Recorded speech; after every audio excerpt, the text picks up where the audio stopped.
Hey guys, it's Dr. Mike again, and today I have a question from Susie Anthony of Adams, Massachusetts. And Susie's question is, what is the typical course of an infection with COVID-19? And that's just a spectacularly good question because that's the topic of today's video. So let's talk about the symptoms that people get when they get infected with this virus. There was a very wide variety of symptoms that were initially presented as a list when this virus first started hitting people. But over time, and through contact tracing, we've been able to identify those symptoms that are really most common with the coronavirus, and not because of other illnesses like influenza or colds. So now you'll see a list of the various symptoms that are most likely due to coronavirus.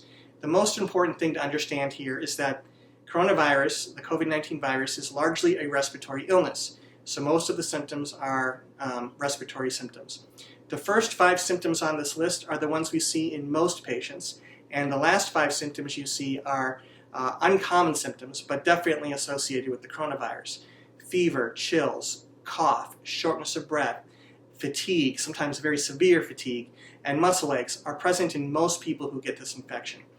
The last symptoms of headache, a new loss of taste or smell, which is actually pretty specific for coronavirus, sore throat, congestion, nausea, vomiting, diarrhea can be associated with the coronavirus, but are less common. So if you have these symptoms, what ought you do? Well, the first thing you ought to do is contact your physician for sure. They're going to have a protocol of some sort to identify if your symptoms are consistent with the coronavirus and what you ought to do about it. And these days, testing is very widely available, and they're probably going to have you tested, and they will tell you where the closest testing center is. And just about everybody who has symptoms that look like it could be coronavirus ought to be tested. So when should you seek emergency medical attention? What symptoms are present? What signs are present that means, hey, something's really amiss here, and I need to go to the emergency room? Now you're going to see a list of the things that are determined to be critical symptoms of the coronavirus indicating more severe disease, where you may require hospitalization. Trouble breathing, that's probably the most important one. Persistent pain or pressure in the chest, which can be a sign of pneumonia or cardiac problems. New confusion, inability to wake or stay awake, sort of a change in your level of consciousness. A bluish tint to your lips or face, which is what we call cyanosis, and that means that you're not getting enough oxygen. And fatigue or muscle aches that can become severe enough that self-care becomes impossible. If any of these symptoms appear, you should probably go directly to the emergency room. But let's talk about a more traditional course of this illness. While most people will get a mild illness that they will recover from in about 14 days, there are certainly some patients who get much more severely affected. They may not get sick enough that they have to be hospitalized. They may not get sick enough that they have to be in an ICU, but they get severe fatigue, shortness of breath, and symptoms that last for months and have a very long recovery time. And it may very well be that some of these people have enough lung damage that they will never fully recover. Up to 20% of patients may have no symptoms. They actually get this virus, they get the illness, they have no symptoms whatsoever, and yet if we check them for antibodies to see if they've been exposed to the virus, indeed they have been exposed to the virus. One thing you should be very cognizant of is that many people have very mild illness for the first week of this illness. They have mild cold symptoms, they think, oh, I'm doing great, I'm getting better. And then suddenly in the second week of the illness, they get much worse. This second week of phenomenon is very common. And if it happens to you, don't be too surprised. And if you suddenly were to get much more ill in the second week, don't let that stop you from getting medical attention. Let's talk about people who do have higher risk of getting the coronavirus. First of all, it's critically important to understand that people of all ages can become critically ill with this virus. They can end up in the hospital and they can die, including young people. But it is clear that the people who are at highest risk are people with diabetes. That's probably the most important risk factor. People who are over the age of 60, and critically if you're over the age of 80. People who have previous cardiac or pulmonary diseases like heart disease or asthma or COPD. These people are at higher risk of getting pneumonia and getting very sick with it. And people who have compromised immune systems. So these would be people that are on medications to treat autoimmune diseases, people who are on chemotherapy for cancer, And then there's a whole host of illnesses that compromise people's immune system. If you're one of those people, you're probably at the very highest risk for getting critical illness. People who get critically ill, about 18% of people require hospitalization for this illness, can get some very severe symptoms. This virus is causing a lot of strokes, even in young people.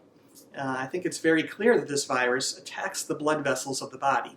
And this inflammation of the blood vessels is something that we as physicians call vasculitis. There's a phenomenon you might have heard about called COVID toe, where people's toes can turn purple or red. And that's seen actually in children and young people very frequently. And it's probably caused by the virus inflaming the blood vessels that are in the toes. This problem with the blood vessels is so severe that we are actually giving blood thinners to people who are in the hospital to prevent the blood vessels from clotting off. And perhaps the largest side effect of all of this virus is the so-called cytokine storm, which maybe you've read about if you've tried to inform yourself. This cytokine storm usually occurs in the second week of the illness and is a response of your body's immune system to the virus that is so over the top and so violent that it actually causes more harm to your body than the virus does. And people have been working very hard to try to identify how to stop that cytokine storm, because as many people are dying from this bodily response to the virus as are dying from the virus itself. So if you get coronavirus, if you get the COVID-19 virus, are there treatments for it? I get that question quite a bit. In fact, if you have mild or moderate illness and you're being treated at home, there are no specific treatments. Hydroxychloroquine, which was in the news and was touted by the president as being a good treatment for coronavirus, has been shown in several large studies to probably not help recovery from the virus and probably is causing a lot of heart problems in people who are taking it. So it is not appropriate. There are two other treatments that are used for critically ill patients, only who are hospitalized and getting oxygen or are on a ventilator. One of them is called remdesivir, and one is called dexamethasone, and they're just for critically ill patients. And we only have preliminary data on their use, so I'm not going to go into a lot of detail about them. Let's talk about communicability. When you're sick with this virus, you can give it to other people, of course. You should watch my first video, which talks about how contagious the coronavirus is, and it has a lot of in-depth information about that. But this virus is largely passed through respiratory droplets. So when you cough or you sneeze, and those droplets pass out into the space in front of you, they land on other people. They land on their mouth, they land in their eyes, they land in their nose. And that is largely how this virus gets passed from person to person. So if you're at least 6 feet away from somebody, that's about as far as these droplets can go. And so that's one way of staying safe. And the second way of staying safe is to wear a mask. The mask covers your nose or mouth and prevents these droplets from passing to other people. So it's a very effective way of preventing you from giving it to somebody else. My second video that I did goes into great depth on masks, how to make them, how to sterilize them, how to wear them, and you should watch that for more information about that. Now, this virus, when you cough it or sneeze it or even talk or breathe, can pass onto surfaces around you, onto tables, onto other surfaces, and then other people could touch those surfaces and then touch their mouth or face and they could get the illness. However, the CDC has identified through tracing a lot of people who've had this illness that this is probably not a chief mechanism by which this disease is passed. That risk is probably pretty low. In our household, we have stopped disinfecting our groceries because of this information. But it's still probably worthwhile if you have people into your house who are strangers or you don't know what their risk factors are to disinfect those surfaces after they leave. And you can do that with Lysol or disinfectant wipes or a bleach solution that's 9 parts water to 1 part bleach. All of those work really well. I also want to clarify some information that came out from the World Health Organization that was poorly understood by the public. There was an article that came out that said asymptomatic people don't seem to pass this virus to other people. The problem is that they didn't differentiate between asymptomatic people and pre-symptomatic people. You don't know if you're asymptomatic until you've had the illness, you've recovered from the illness entirely, and you never had symptoms. That's a truly asymptomatic person. They never had any symptoms during the course of their illness.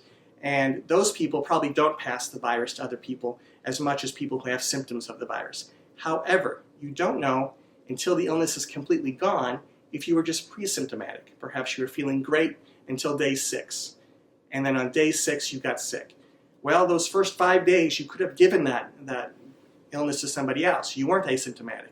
You were pre-symptomatic. So just because you are not having symptoms doesn't mean that you can't give this illness to other people. That's very important. I think that was very badly described in the lay press, and I think people were very confused by it. So I hope this was a good explanation of how the virus seems to run as a course. Please subscribe to my channel. If you found this video helpful, share it with your friends and family. Share it on social media. And my next video will hopefully come out in a week or two, and we're going to talk about antibody testing and nasal testing and vaccine development. And everybody stay safe out there. Take care. Bye.